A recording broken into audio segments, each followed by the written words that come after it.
సంవత్సరాల తరబడి government job కోసం వేచి చూస్తున్నారా? కేవలం 8 నెలల్లో మీ కల నెరవేర్చుకోండి. వెంటనే కింది నంబర్స్‌కి కాల్ చేయండి. నేను ఒక అమ్మాయిని ప్రేమించాను సార్. మీరేం చేస్తుంటారు భరత్? నేను సాఫ్ట్‌వేర్ ఇంజినీర్ అండి. ఓకే, అమ్మాయి అంటే ఎడ్యుకేటెడే మేడం. కానీ జాబ్ లేదు, ఇంట్లోనే ఉండేది తను. అసలు మీ పరిచయం ఎలా జరిగింది అది చెప్పండి ఒక్కసారి డాక్టర్ గారికి.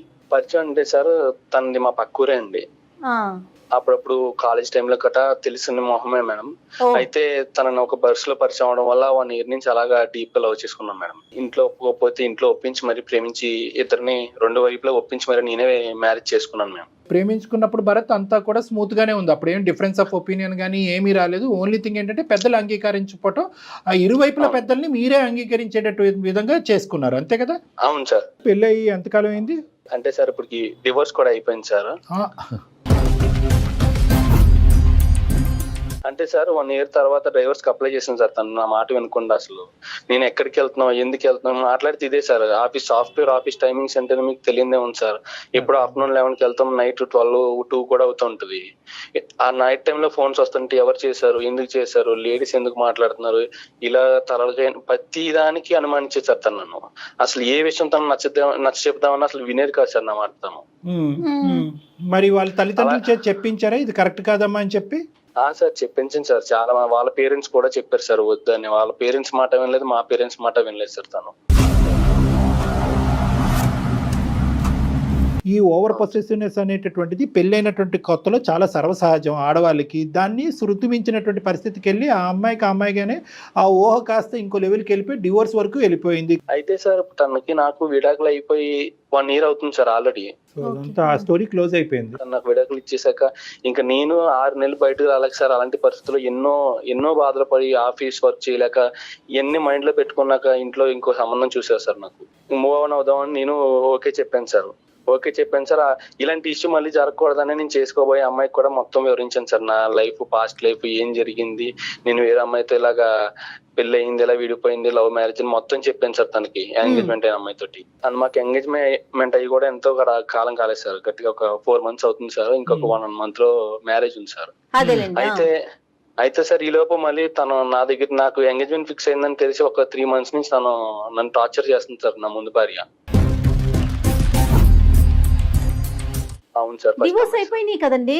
నాకు మ్యారేజ్ ఫిక్స్ అయిందని తనకి ఎలా తెలిసిందో తెలియలేదు సార్. ఒక రోజు ఇంటికి వచ్చి గొడవ చేసింది సార్. నా దగ్గరికి వచ్చి నువ్వు మంచివాడివి, నీ గురించి అసలు అలా అనుకోలేదు, నీకు అసలు ఏ అలవాట్లు లేవు, ఏ అమ్మాయి లేదు, నేను నమ్ముతున్నాను. అప్పుడు నా మాట నేను అసలు ఎందుకు ఇలా చేసానో కూడా తెలియలేదు, అయిపోయింది మళ్ళీ నేను పెళ్లి చేసుకో అని బతిమాలుతుంది సార్ నన్ను తను. ఏంటి ఇప్పుడు మళ్ళీ ఏమంటుంది? మళ్ళీ మీ ఇద్దరు రీమ్యారేజ్ చేసుకోవాలని కోరుకుంటుందా? అవును సార్. నీకు ఎంగేజ్మెంట్ అవ్వలేదని అనుకో, కరెక్ట్ గా ఎంగేజ్మెంట్ నీ పెళ్లి టైంకి ముందుకు రావటం ఏంటి? దానికంటే ముందు వచ్చి ఉంటే కనుక బహుశా ఆవిడలో ఏమైనా మార్పు కనిపించుంటే నువ్వు ఏమైనా ఒప్పుకుని ఉండేవాడేమో. మళ్ళీ నన్ను పెళ్లి చేసుకో అని చెప్పి సూసైడ్ అటెంప్ట్ చేసింది సార్. నేను పోలీస్ స్టేషన్ లో కంప్లైంట్ కూడా ఇచ్చాను సార్. తన వల్ల నాకు ఇలా ఇబ్బంది అవుతుంది, తన ఇంటికి వచ్చి సూసైడ్ అటెంప్ట్స్ చేస్తుంది, తనకి ఏమన్నా చేసుకుంటే నాకు బాధ్యత లేదని నాకు భయం వేస్తుంది సార్ తను ఏం చేసుకుంటుందని. అది కూడా కరెక్ట్ కాదు, దాన్ని మేము సమర్థించం కూడా. ఎందుకంటే అకారణంగా వెళ్ళిపోయినటువంటి అమ్మాయి తన జీవితాన్ని నాశనం చేసుకుని నీ జీవితాన్ని పాడు చేసి ఈరోజు మళ్ళీ నీ జీవితాన్ని బాగు చేసుకుని వేరే అమ్మాయికి ప్రామిస్ చేసేటటువంటి క్రమంలో మళ్ళీ దూరి మళ్ళీ జీవితాలు చెడగొట్టేటటువంటి దాన్ని మేము ఎలా ప్రోత్సహిస్తాం? నీకు వద్దు, మాకు వద్దు. కానీ ఈ అమ్మాయి బారి నుంచి నువ్వెలా తప్పించుకుంటావు? నువ్వు పెళ్లి చేసుకోబోయేటటువంటి అమ్మాయి ఎలా తప్పించుకుంటుంది? పోలీస్ కంప్లైంట్ ఇచ్చాక కొద్ది తగ్గిందా ఈవిడ?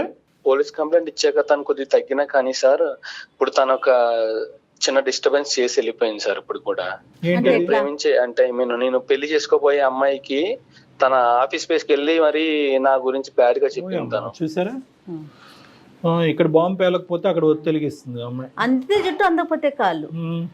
మరి అంటే ఏమని చెప్తుంది? ఏం చెప్పడానికి ఏముంది ఇక్కడ? నా వల్ల తను ఇబ్బంది పడినట్టు, నేను తాగుబోతుని తిరిగిపోతుని, తను ఎంతో ఇబ్బంది పెట్టినట్టు ఇలా ఒక్కరి కాదు సార్ 3 చేత చెప్పించింది సార్ తనకి. నా దగ్గర రావడానికి సార్ తనేసి ప్లాన్ అంతా ఇది.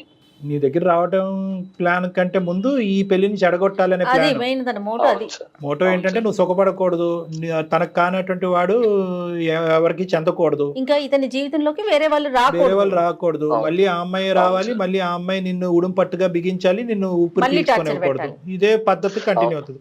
సరే, ఆ అమ్మాయి మార్పు వచ్చిందో లేదో అనేటటువంటిది ఈ రోజు అప్రస్తుతం. అదేమి ఇప్పుడు అది పెద్ద మాట్లాడుకోవాల్సినటువంటి అవసరం లేదు. కానీ ఇప్పుడు నీ జీవితాన్ని పాడు చేస్తున్న అమ్మాయి ఈ రోజు వచ్చి మళ్ళీ ఆ అమ్మాయి జీవితాన్ని పాడు చేస్తుంది కదా. అది అవును సార్. ఆ అమ్మాయి ఈ అమ్మాయికి ఫస్ట్ మ్యారేజా సెకండ్ మ్యారేజా ఇప్పుడు నువ్వు చేసుకోబోయే అమ్మాయి? ఫస్ట్ మ్యారేజ్ సార్ తను. First marriage. పూర్తిగా మీరిద్దరు అవును. ఒకరినొకరు అండర్స్టాండ్ చేసుకున్నారు ఈ 4 months లో? పూర్తిగా అండర్స్టాండింగ్ చేసుకున్నాం సార్. తను నన్ను నమ్మింది సార్. అండ్ ఈ విషయం జరగగానే తన గురించి నా గురించి బ్యాడ్ గా చెప్పగానే తను నాకు ఫోన్ చేసి ఇదేంటని అడగగానే తనకి ఎక్స్ప్లెయిన్ చేశాను సార్. కానీ తను కలిసి కూడా మాట్లాడాను సార్. తను అంతా క్లియర్ గా ఉంది కదా సార్. కానీ కాకపోతే మళ్ళీ ఈ పెళ్లి అయ్యాక కూడా తర్వాత ఇలా జరిగితే నా వల్ల నేను తట్టుకోలేను సార్. నువ్వు మాకు చేయడానికి కారణం ఏంటి? ఇప్పుడు మొదటి అమ్మాయితో మాట్లాడాలనా, లేదంటే ఆ అమ్మాయి పరిస్థితి అలాగే ఉంటది ఇప్పుడు నేను చేసుకోబోయే అమ్మాయిని ఆలోచింపజేయండి అనా? సార్ నాకు మొదటి అమ్మాయి వద్దు సార్. నాకు రెండవ అమ్మాయి ఇప్పుడు చేసుకోబోయే అమ్మాయికి నాకు ఫ్యూచర్ లో ఎలాంటి ప్రాబ్లమ్స్ వస్తాయన్న భయం ఉంది సార్ నాకు.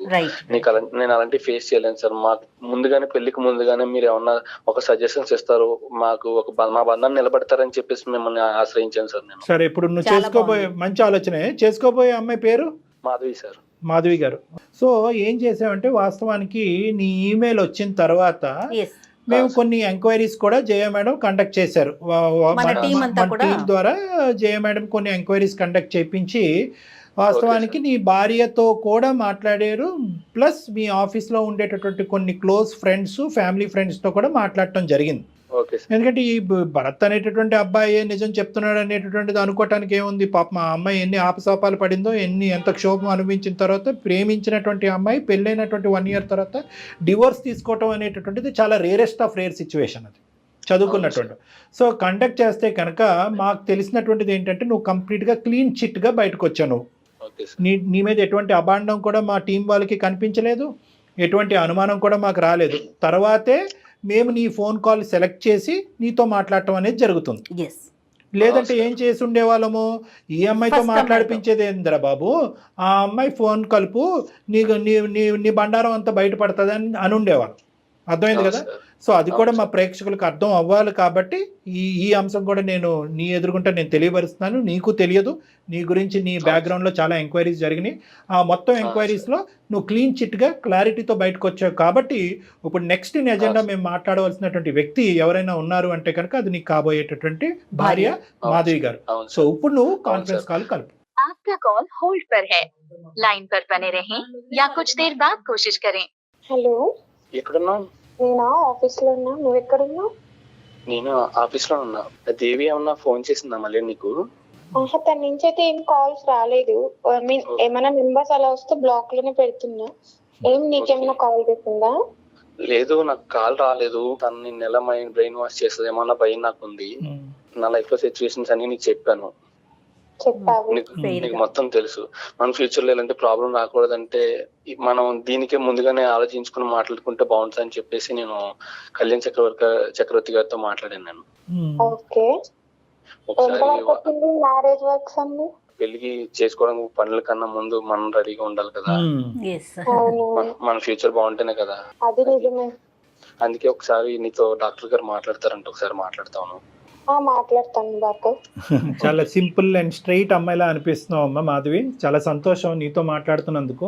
బహుశా పెళ్ళి అయిన తర్వాత మీరిద్దరు వచ్చుంటే కనుక ఇష్యూ ఇంకో విధంగా ఉండేదేమో, ఇంకా జటిలంగా ఉండేది, ఇంకా కాంప్లెక్స్గా ఉండేది. పెళ్ళికి ముందే రావటం అనేది నిజంగా ఆ అమ్మాయి మీకు పెళ్ళికి ముందే మీకు ఒక బల పరీక్ష అనేది పెట్టింది. ఎవరు? దేవి అనే అమ్మాయి, మన భరత్ వాళ్ళ ఎక్స్ వైఫ్.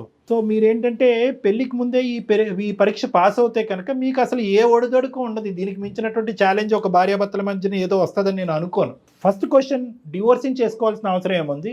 సెకండ్ క్వశ్చన్, దేవి నీకు 1కి 10 సార్లు ఫోన్ చేసిన తర్వాత నీ బ్రెయిన్ వాష్ చేయడానికి ఏమేమి చెప్పేది నీకు? అవి నువ్వు ఎలా టాలరేట్ చేసావు, ఎలా తిరిగి సమాధానం చెప్పావు? భరత్ గురించి మ్యారేజ్ ప్రపోజల్ వచ్చిందో నాకు తన క్యారెక్టర్ గానీ, తను లైఫ్ లో ఫస్ట్ మ్యారేజ్ చేసుకుని ఇంత ఫేస్ చేశాడు, ఓకే మన నుంచి ఒక అబ్బాయికి మంచి లైఫ్ దొరుకుతుంది అని ఆలోచించి, మళ్ళీ వాళ్ళ పేరెంట్స్ గురించి ఆలోచించి, వాళ్ళ సైడ్ అంతా నాకు మంచిగా అనిపించింది సార్. ఓకే, దీన్ని మ్యారేజ్ చేసుకుంటే నా లైఫ్ మంచిగా ఉంటుంది. భరత్ గురించి ఏమైనా ఎంక్వైరీస్ చేసావమ్మా దానికి ముందు? అంటే మీరు కానీ మీ కుటుంబ సభ్యులు కానీ భరత్ యొక్క క్యారెక్టర్ ఏంటి అనేది ఏమైనా ఎంక్వైరీస్ చేశారా, లేదంటే కేవలం అతను చెప్పేదే నమ్మారా? అంటే మ్యారేజ్ ప్రపోజల్ వచ్చిన తర్వాత మా ఫ్యామిలీ అంతా ఎంక్వైరీ చేసి తర్వాత మేము డెసిషన్ తీసుకున్నాం. సూపర్ అండి, సూపర్, నైస్ నైస్. మరి దేవి సంగతి చెప్పమ్మా. దేవి ఎన్నిసార్లు నీకు ఫోన్ చేసింది? ఏం చెప్పేది అది ఎలా డీల్ చేసేదాన్ని నువ్వు? నాకు అంటే మా భరత్ ఇట్లా డైవర్స్ అయిపోయిన తర్వాత మేమంతా ఓకే, మాకు వాళ్ళ ఫ్యామిలీ నుంచి ఏం ప్రాబ్లం లేదు, మా ఫ్యామిలీ నుంచి కూడా వాళ్ళకి ఏం ప్రాబ్లం లేదు, అందరికి ఓకే అనుకున్నప్పుడు మేము ఎంగేజ్మెంట్ చేసుకున్నాం సార్. దాని తర్వాత వన్స్ ఎంగేజ్మెంట్ అయిన ఒక 1 month నుంచి నాకు డైలీ కాల్స్ డిఫరెంట్ నెంబర్స్ నుంచి సార్ కాల్స్ వచ్చేది. ప్లస్ ఇప్పుడు డైరెక్ట్ గా ఎప్పుడైనా నేను ఆఫీస్కి వెళ్ళేటప్పుడు బస్ స్టాప్ లో వెయిట్ చేస్తున్నాను, లేదా బయట షాపింగ్ మాల్స్ కి వెళ్ళింటాను, లేదా ఫ్రెండ్స్ తో ఎక్కడికైనా వెళ్తాను, ఆ టైంలో వచ్చి డైరెక్ట్ గా నాకు ఒక అన్నోన్ పర్సన్స్ వచ్చి మీరే నా భరత్ ని మ్యారేజ్ చేసుకునే అమ్మాయి, ఇలా మీరు సెకండ్ మ్యారేజ్ చేసుకుంటున్న అబ్బాయిని ఎందుకు మ్యారేజ్ చేసుకోవాలనుకుంటున్నారు, తను మిమ్మల్ని ఎందుకు మ్యారేజ్ చేసుకోవాలనుకున్నారు, ఒక్కసారి ఆలోచన. ఇలా నాకు కొంచెం మైండ్ అనేది డైవర్ట్ చేయడానికి చాలా మంది ట్రై చేశారు సార్. టెంపుల్స్ కి ఫ్యామిలీతో వెళ్తున్నా కూడా ఇప్పుడు నేను ఒకటే ఉంటే దాన్ని నేను వేరేలాగా అర్థం చేసుకొని నేను భరత్ తో మాట్లాడి ఏమైనా లైక్ ప్రాబ్లమ్స్ వస్తే క్లారిఫై చేసుకుంటాం. మా ఫ్యామిలీతో ఉన్నప్పుడు కూడా వచ్చి ఇలా ఆలోచించండి ఒకసారి, మీ అమ్మాయి లైఫ్ పోతుందేమో, ఇట్లా డైవర్స్ తీసుకున్న అబ్బాయితో ఎందుకు, తను ఎంత టార్చర్ చేశారో, మళ్ళీ మీ అమ్మాయి ఎన్ని ప్రాబ్లమ్స్ ఫేస్ చేయాలో, ఇలా వాళ్ళ మైండ్ ని కూడా చేంజ్ చేస్తా ఉన్నారు వాళ్ళు. మాక్సిమం ఎంత వరకు చెప్పాలో అంతవరకు చెప్తున్నారు, ఎట్లయినా ఈ పెళ్లి క్యాన్సిల్ చేయాలని, అంతేనండి? పెళ్లి క్యాన్సిల్ చేయాలని. ఈవెన్ మేడం యాక్చువల్లీ మ్యారేజ్ కి ఇంకొక 1 month ఉంది అనుకున్నప్పుడు కూడా మాకు అసలు నాకు మ్యారేజ్ వర్క్స్ మీద కానీ ఆఫీస్ వర్క్స్ మీద కానీ కాన్సన్ట్రేషన్ అసలు చేయలేకపోతున్నాను. మ్యారేజ్ చేసుకుంటే నేను నెక్స్ట్ సేమ్ ఇప్పుడు వీళ్ళు చెప్పే ప్రాబ్లమ్స్ ఏమైనా నా లైఫ్ లో నేను ఎలా ఫేస్ చేయాలి, మా ఫ్యామిలీకి ఏమైనా చెప్తే వాళ్ళు ఇన్ని జరుగుతున్నా కూడా నువ్వు వద్దు అనుకొని చేసుకున్నావు కదా, నువ్వే ఫేస్ చేసుకో అని వాళ్ళ నుంచి నాకు ఏం సపోర్ట్ రాకుండా మేమిద్దరం ఇలా గొడవలాడుకుంటూ రోజు ఉంటే ఎలా ఫేస్ చేయాలని అలా ఒక మైండ్ నాకు చేంజ్ అయిపోతుంది మేడం. కాదు మాధవి, ఇంట్లో వాళ్ళు వద్దని చెప్తున్నారా? ఎందుకు ఇంత ఇష్యూ జరిగింది కదా, ఈ పెళ్లి వద్దు క్యాన్సిల్ చేసుకుందాం అంటున్నారా మిమ్మల్ని? అంటే వాళ్ళు ఆలోచించు ఒకసారి, ఇంత లైక్ ఇప్పుడే కాదు కదా, ఆలోచించు, ఇతను కాకపోతే ఇంకా బెటర్ గుడ్ పర్సన్ రావచ్చు కదా, ఇలా చెప్పేవాళ్ళు. కానీ నువ్వైతే మాత్రం నాకు భరతే కావాలని పట్టుబట్టేదానమ్మా. అవును సార్, కాకపోతే నాకు భరత్ లో తను ఫేస్ చేసిన ప్రాబ్లమ్స్ అన్ని తను ఎలా దాని నుంచి ఓవర్కమ్ అయ్యాడు, ఇవన్నీ నాకు నచ్చి ఇప్పుడు తను నెక్స్ట్ మ్యారేజ్ చేసుకున్న అమ్మాయిని ఎలా చూసుకుంటాడు, ఇవన్నీ నేను తన మీద నమ్మి నేను ఓకే చెప్తాను సార్. సరే మొత్తం చెప్పాను సార్, నా లైఫ్ లో జరిగిన విషయం ప్రతి విషయం చెప్పాను సార్. మీరు చేసిన చాలా మంచి పని అదే భరత్. చెప్పారు భరత్. ఇప్పుడు ఒకటి నెంబర్ 1 మీరు చెప్పకపోయినా తెలుసుకోవచ్చు వాళ్ళు, ఎందుకంటే ఇదేదో ఎక్కడో అప్పుడు నెగటివిటీ అవుతుంది కదా, ఎక్కడో మారుమూల ప్రాంతంలో పెళ్లి చేసుకోవటం కాదు, మీరు అప్ఫ్రంట్ గా చెప్పారు, అది అప్రిషియేట్ చేస్తాము. నెంబర్ 1. నెంబర్ 2 ఏంటంటే వాళ్ళ ఎంక్వైరీస్ లో కూడా మీ క్యారెక్టర్ కరెక్ట్ అని తెలిసింది. ఇప్పుడు 3వ ఫేజ్ లో ఏంటంటే మా ఎంక్వైరీస్ లో కూడా మీ క్యారెక్టర్ కరెక్ట్ అని తెలిసింది.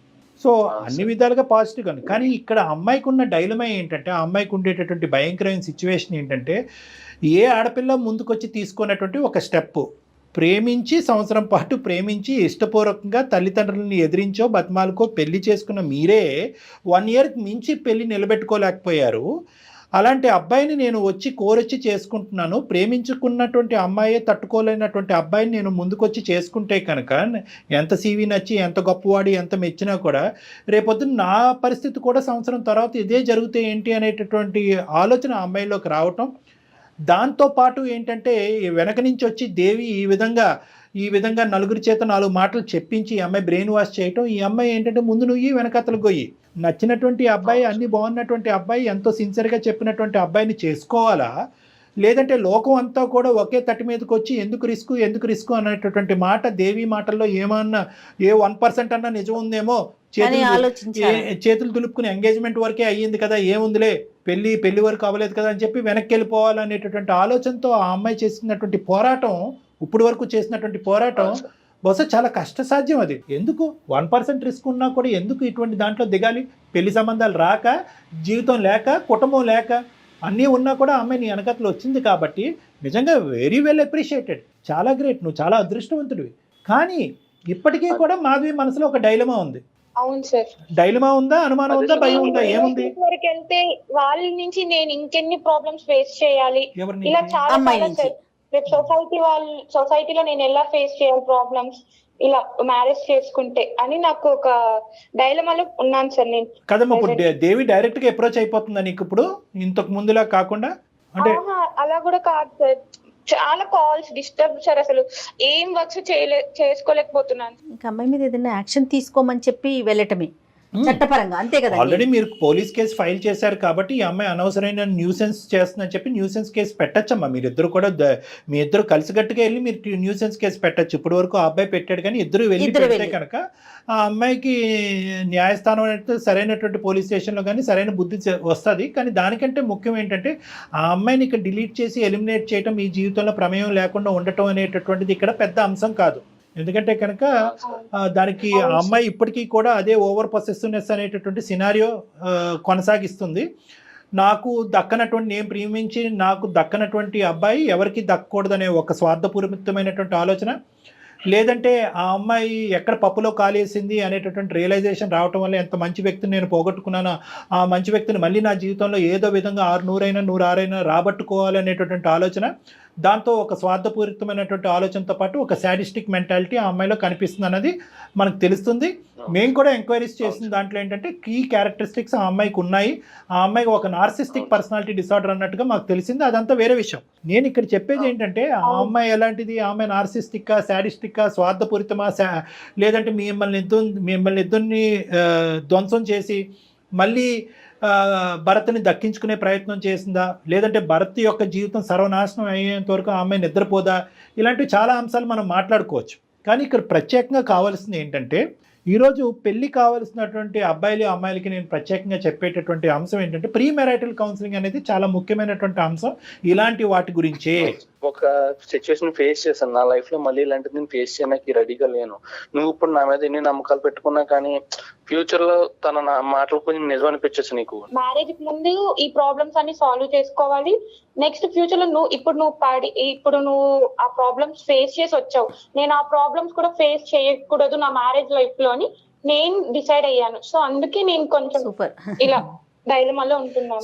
ఇక్కడ ఏంటంటే ఒకటే మాధవి భరత్ మీ ఇద్దరికి చెప్పేది ఏంటంటే ఈరోజు ఇప్పుడు మీరు చేసినటువంటి ప్రయాణం ఒక 4 నెలలు మాత్రమే. దీనికంటే ఎన్నో 10 రెట్లు మీరిద్దరు ప్రయాణం చేయాలి. ఎన్నో సంవత్సరాల పాటు జీవితకాలం ప్రయాణం చేయాలి. ఇప్పుడు ఈ అమ్మాయి పెట్టినటువంటి వర్డ్స్, ఈ బీజాలు ఏవైతే ఆ అమ్మాయి నాటిందో నీ బ్రెయిన్లో, ఓకే భరత్ సంగతి తీసి పక్కన పెట్టేసి మాధవి, ఎప్పుడైతే ఏజ్తో పాటు నీకు ఒక మెచ్యూరిటీ, ఒక అవగాహన, ఒక ఆలోచన, ఎక్స్పోజర్, ఎక్స్పీరియన్స్ పెరుగుతాయో ఏదో ఒక చిన్నపాటి సంఘటన నీకు కనిపించవచ్చు. ఎవరితోనో మాట్లాడుతున్నాడో, ఎవరితో చాలా ఫెమిలియర్గా వ్యవహరిస్తున్నాడో అనేది. అప్పుడు ఏమవుతుందంటే ఆ చుక్క ఈ చుక్క కలవకూడదు. అప్పుడు దాని గురించి అనమాట ప్రీ మ్యారిటల్ కౌన్సిలింగ్ అనేది ఎందుకు చాలా ఇంపార్టెంట్ అంటే కనుక మీరు చెప్పుడు మాటలు వినకుండా మీ మనసుతో ఒకరినొకరిని అర్థం చేసుకోండి అనేటటువంటిది, ట్రాన్స్పరెంట్గా ఒకరినొకరిని అర్థం చేసుకోండి. ఏదున్నా కూడా సీక్రెట్స్ పెట్టుకోకుండా ఓపెన్గా డిస్కస్ చేసుకోండి. మీ ఇద్దరు లోపల ఉండేటటువంటి వ్యక్తిత్వపరమైనటువంటి లోపాలు మీరిద్దరు ట్రాన్స్పరెంట్గా డిస్కస్ చేసుకుని ఏది చేయగలం ఏది చేయలేము అనేది మీరు ఓపెన్గా డిస్కస్ చేసుకుంటే బయట నుంచి వచ్చేటటువంటి మాటలు మీ మనసులో ఇరుక్కోకుండా ఉంటాయి, ఇలాంటి పరిస్థితులు రాకుండా ఉంటాయి అనేది. మీ ఇద్దరి జీవితంలో ఈ అమ్మాయి వచ్చి చాలా పుణ్య కార్యక్రమం చేస్తుందని నేను చెప్పాలి. ఎందుకంటే కనుక ఏదైతే ఈ పార్టీ బ్యారియరు ఈరోజు దేవి అనే వ్యక్తి నీ జీవితంలోకి వచ్చి నీ బ్రెయిన్లో ఈ మాటలు పెట్టకపోతే కనుక మీ పేరెంట్స్ నువ్వు ఇంకొద్ది ముందుకెళ్ళి ఇంకొంత ఎక్స్ట్రా ఎంక్వైరీస్ చేసి ఉండేవారు కాదు. సుమన్ టీవీ వాళ్ళు మేము కూడా మా టీం వరకు వచ్చి మేము కూడా ఈ ఎంక్వైరీస్ చేసి ఉండేవాళ్ళం. ఇప్పుడు ఏంటంటే ఒక ఫ్రెష్ పేజ్గా నీకు భరత్ అనేటటువంటి వ్యక్తి నీ కళ్ళెదురుగుంటా ఉన్నాడు కాబట్టి బల్ల గుద్ది మనసు మీద చేసుకుని Bharat is made for each other, you both are made for each other అనేటటువంటిది మేము చెప్పగలుగుతున్నాం. 3 పాయింట్స్ జాగ్రత్తగా గుర్తుపెట్టుకోండి. ఒకటి, ఏ మ్యారేజ్ అయినా ప్రీ మ్యారిటల్ కౌన్సిలింగ్ అనేది ఇంపార్టెంట్ అని. ఎందుకంటే ప్రేమించే పెళ్లి చేసుకునే వాళ్ళైనా కానీ లేదంటే అరేంజ్డ్ మ్యారేజ్ అయినా కూడా ప్రీ మ్యారిటల్ కౌన్సిలింగ్ అనేటటువంటిది ప్రాబ్లమ్స్ వచ్చి చేసేటటువంటి కౌన్సిలింగ్ కాదు.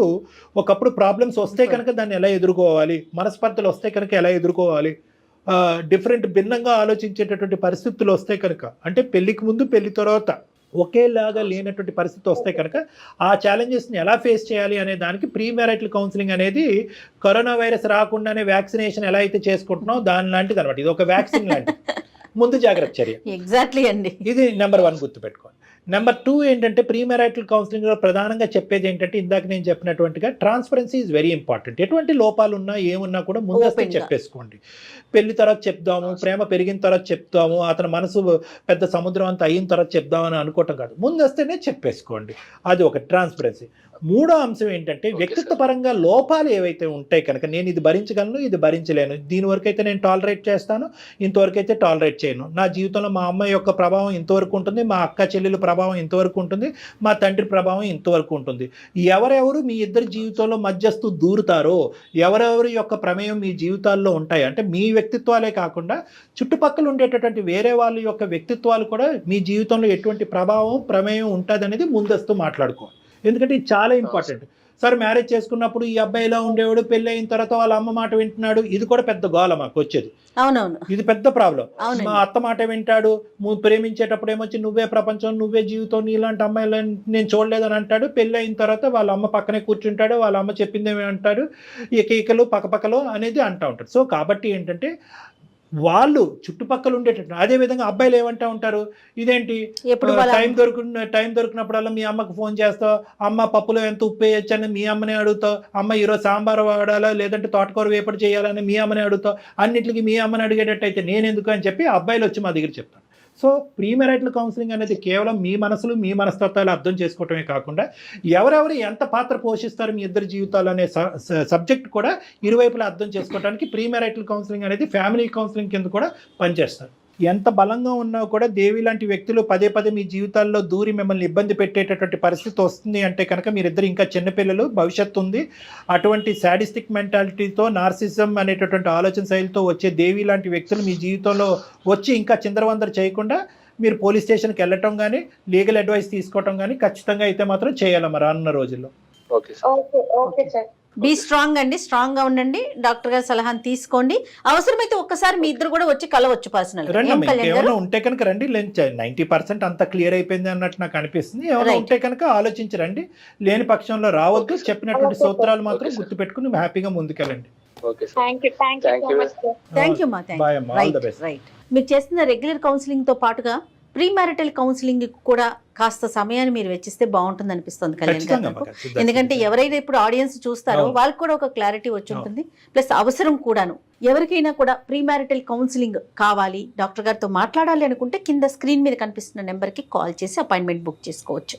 రైట్ కళ్యాణ్ గారు, ఎనీహో చిన్న చిన్న డౌట్స్ చాలా మెచ్యూర్డ్ గా ఉన్నారు ఇద్దరు కూడా, ముఖ్యంగా అమ్మాయి కూడా ఓపెన్ గా ఉన్నారు. అంటే చాలా మన వర్క్ అనేది చాలా ఈజీ అయిపోయింది. షూర్.